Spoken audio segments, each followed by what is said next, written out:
ఇచ్చినటువంటి R18 question పేపర్ని 2023 December నాడు జేఎన్టీకి సంబంధించినటువంటి నోటిఫికేషన్ ద్వారా విడుదల చేయడం జరిగింది.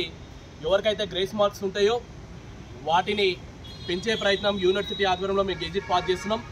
అందరు విద్యార్థులకు ఆ యాడింగ్ గ్రేస్ మార్క్ని యాడ్ చేసి అందరిని కూడా పాస్ చేయబోతున్నామని చెప్పి ఈరోజు వాళ్ళందరూ కూడా పాస్ అయిన తర్వాత మళ్ళీ ఆ విద్యార్థులకు అందరూ కూడా కాల్ చేసి మీరు ఫెయిల్ కావడం జరిగింది కాబట్టి మళ్ళీ ఎగ్జామ్ రాయాలని చెప్పేసి ఇలాంటి విద్యార్థులందరూ కూడా యూనివర్సిటీ నుంచి కావచ్చు వారికి సంబంధించినటువంటి కాలేజీలో ఉన్నటువంటి యాజమాన్యం కావచ్చు పిలిచి మళ్ళీ ఎగ్జామినేషన్ ఫీజు కట్టుకోవాలి, సప్లీ కట్టుకోవాలని చెప్పేసి పేర్కొనడం జరిగింది.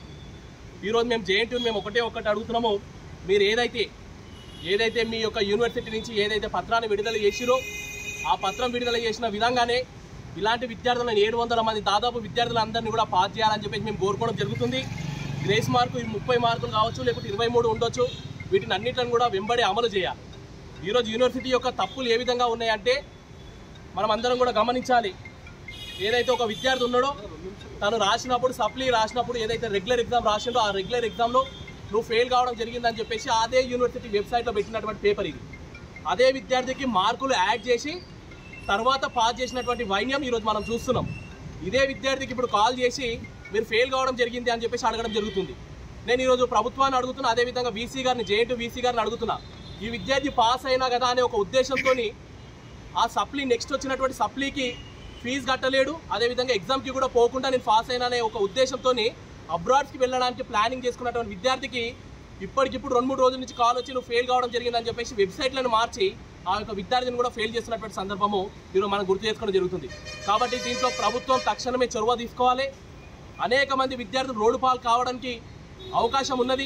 కాబట్టి వీసీ గారు కావచ్చు, కంట్రోలర్ కావచ్చు, మీరందరూ కూడా ఒక బెంచ్ మీదకి వచ్చి కూర్చొని ఇలాంటి సమస్యలు ఏవైతే ఉన్నాయో వాటిని అన్నింటిని కూడా పరిష్కరించే ప్రయత్నం చేయండి.